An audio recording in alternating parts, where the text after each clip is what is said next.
Hi guys. So I'm sitting here with my coffee and I decided we're just gonna talk about it. We're gonna talk about COVID-19. Now I know that this is blowing up obviously on YouTube, on Facebook, on Twitter, like all social medias right now are just non-stop like coronavirus talk. So if you guys are totally sick of hearing about it, like I totally understand that. Maybe this isn't the video for you. But some people are still, kind of interested in hearing other people's um, perspectives on it and stuff like that. And honestly, it really is just like the topic of the day. So I felt like I should like at least mention it because it'd be weird to kind of like act like that's not the biggest deal right now. So yeah, I think it was yesterday was the day that World Health Organization officially declared COVID-19 as a pandemic. And ever since then, we've seen a lot of stuff happening. My husband's a big sports fan, and he's been telling me a whole bunch of sports stuff is being canceled. I think NBA basketball season is like completely canceled or something like that, and other things are slowly being canceled, like one after the other after the other. There's been a lot of concerts and music festivals canceled. I think South by Southwest has been canceled. I heard talk about Coachella potentially postponing or being canceled or something like that. So it's like getting pretty real, especially I guess more so in the United States than here in Canada. But it is still happening here in Canada too, particularly around the major cities of Toronto and Vancouver. So there's definitely like we're definitely talking about it here too, like up in Canada. It's shitty. I hate that it's all anybody's talking about. Like, I don't think anybody really enjoys the fact that this is like the only thing anybody is talking about right now. It is annoying. I think it's annoying for everybody. Like, even those who are interested in staying up to date, like, I don't think they're not also at the same time annoyed by it. But I think it's important that we keep talking about it and that people stay informed. Um, I haven't gone out and like Jeff and I haven't gone out and stockpiled a bunch of stuff necessarily. We kind of have, but kind of haven't. Like we bought a little bit more canned food and things like that, and some extra like body wash and soap and shampoo and stuff like that than we normally do. But it wasn't like we didn't go crazy and buy like 15 carts full of toilet paper or like you see people doing online. And I think that's the best approach is just like pick up a few extra cans of food, but don't go crazy. Like you don't need like a year's supply of toilet paper. It's just weird and it just causes people to freak out, and I don't know, it's just kind of dumb to do that in my opinion. But yeah, shit's getting real, and in some ways this isn't going to impact me as much as it'll impact other people just because I do work from home a lot of the time, but however I do also do like I'm a photographer, so I have to actually go to the event that I'm photographing and shoot it.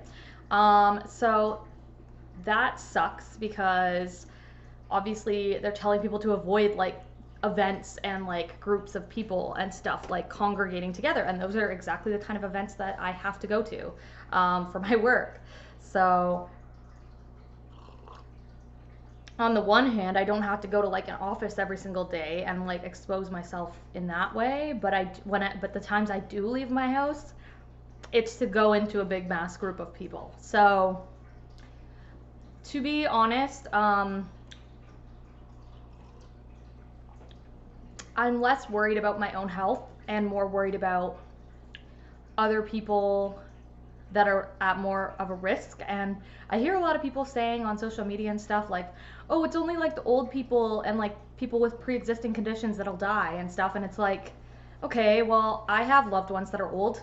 I have loved ones that have pre-existing health conditions. Like, are we just saying fuck those people? Like, are we just not going to give a shit about them? Like, the scary thing is that you can be contagious and stuff without having any symptoms. So like you could have it and yeah, you could be totally fine and you might not even have like symptoms at first.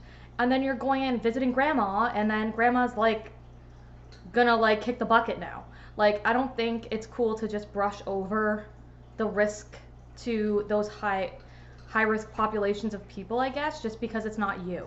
And it's, I don't know, it's just weird to see and disappointing to see everybody kind of switch into like dog eat dog mode where it's like all about themselves, and if they're not at risk from this necessarily, then who gives a fuck, you know? Like that's not really the attitude we should be taking.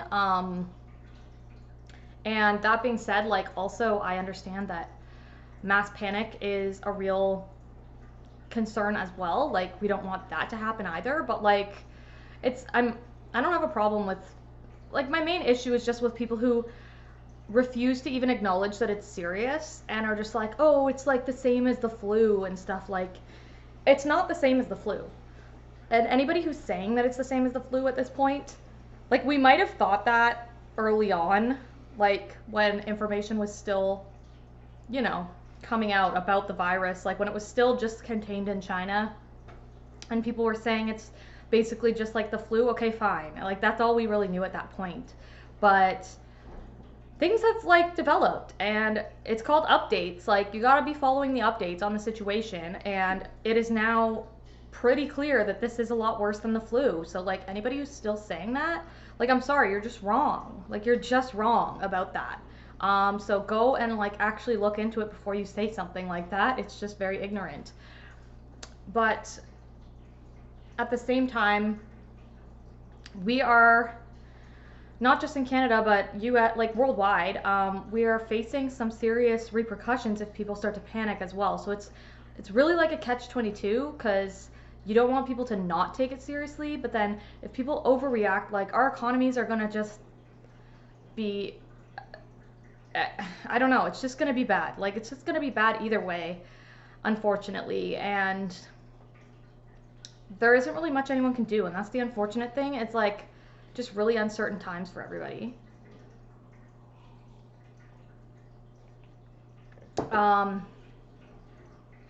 Hopefully whichever country you're watching this from has some kind of plan in place. I've been told and I've been hearing that our government here in Canada has some kind of plan in place for the eventual scenario in which a lot of people will be forced to stay home and be in quarantine, and there's some sort of safety net, financial safety net that's going to be provided to those people, which is a good thing, because like my husband, for example, he works in a factory, so he can't work from home. Like there's no work from home option for him. His job isn't a job that you can perform from home. So if he is out of a job, like there's no accommodating, there's no, I don't know, like there's a lot of other people I know that are being given sort of training on like taking their office job and doing it from home. And like in a lot of cases that's really doable. I mean, it's obviously probably not the first choice of the company or the employee that is forced to do it. Like it's not ideal, but it's doable, because a lot of their work is like, you know, done online or like on the computer or something like that. But not all jobs are like that, and we need to remember that not all jobs are like that. Not everybody can transition into a work from home situation. So this could prove to be very challenging. I think it's going to leave a lasting impact. Like firstly, I don't think this virus is gonna be clearing up anytime soon. I think it's gonna be with us for the rest of 2020, if I'm being totally honest. It might slow down. I mean, I hope to God that it does, but I think it's pretty safe to say it's going to be with us for the rest of the year, in different degrees depending on where you live and how bad the outbreaks are near you. But like the global situation as a whole is going to be the rest of 2020. And even after the virus itself starts to be, you know, like we start seeing cases like in numbers going down, it's still going to leave a lasting impact on the economy, I think, for like years to come. Like this is putting us, at least, you know, in Canada, I've noticed, And my business is not like, I'm a wedding photographer. My business isn't really centered around things that would be affected too much from the coronavirus. And even I've started to notice, and I've talked to other wedding professionals that are noticing huge drop-offs in bookings, huge drop-offs in inquiries. Like, people are really putting their plans on hold when it comes to weddings because they don't want to have to cancel them if this corona thing is like, you know, at peak like levels of scary. So there's a lot, like even industries you wouldn't expect to be affected are being affected by this. And I think the reach is going to be severe and it's going to be long lasting. I think it's going to cause a real dip in the economy for a while. Yeah, it's going to be affecting pretty much everybody, whether personally from getting the virus or from knowing somebody who got the virus or just from like losing their job, being laid off, or just seeing a decrease in like revenue, a decrease in sales in their field or in their job or whatever it is. So I think there's not going to be a single person out there who's like completely unaffected by this situation entirely on every level. And that's weird. I'm 27 years old and there's never been anything like this in my lifetime. I was alive for SARS. I was really young, but I was like alive. And I remember there being a little bit of, fearful talk and stuff, but never like this, like never to this extent, which is frightening. It's frightening how unprepared we are as humanity, like as the human race, for an event like this to occur. I mean, it's disappointing that people aren't more prepared, and that's on all of us, really. I mean, I don't really necessarily feel like it's just the responsibility of necessarily the government and stuff, but even just like, I don't know, I don't know. My thoughts are all over the place, guys. Like, everything in my life right now is like at such a crazy, uncertain level that it's just stressing me out to the max. And I really don't want to be and don't need to be stressed right now. Like, it's not really the best time for me to be stressed out. So I'm trying to just keep it calm, like have my coffee and try and not think about it and stuff. But it's hard. And I really feel for you people that are watching this that are in like areas that have massive outbreaks. Like right now, there's only been one confirmed case in my particular city. Now, I don't live in the city. I live, a few minutes outside of the city, but like the nearest city to like where I live, there has been one confirmed case. And I'm within a couple of hours of Toronto. So there's been like 35 cases in Toronto or something. So I'm kind of close to those, but it's not the closest city to me at all. So I don't really go to Toronto often, but like because of my work, I do shoot weddings in Toronto. I have a wedding in Toronto in 2 weeks that I have to go to. And that couple in particular has a lot of family traveling from the States. So hopefully they're not coming from bad parts of the States where there's a lot of coronavirus, but like it's just really impossible to like kind of avoid it.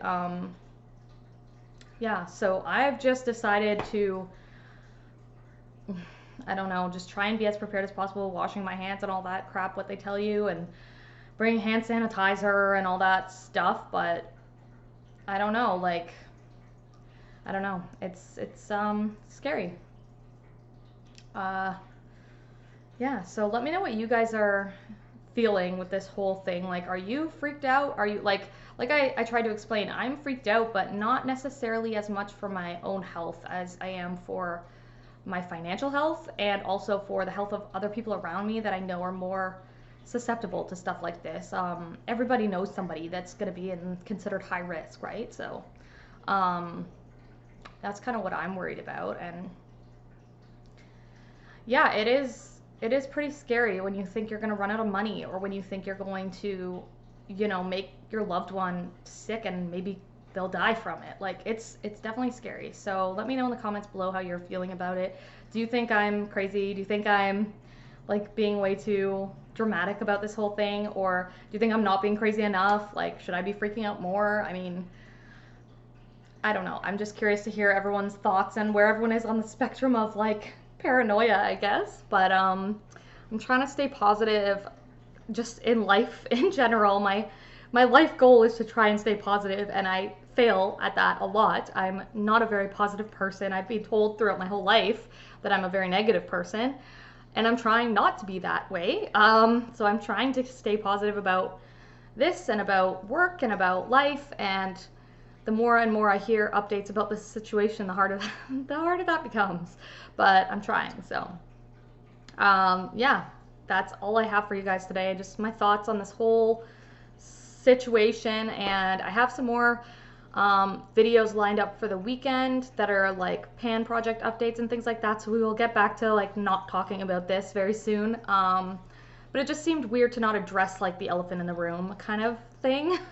So I just thought I would make this video anyways, because this is life, this is real life, this is what's happening. So until next time, guys, I will catch you later. Subscribe to this channel if you haven't already, and then yeah, I'll see you in the next video. All right, bye guys.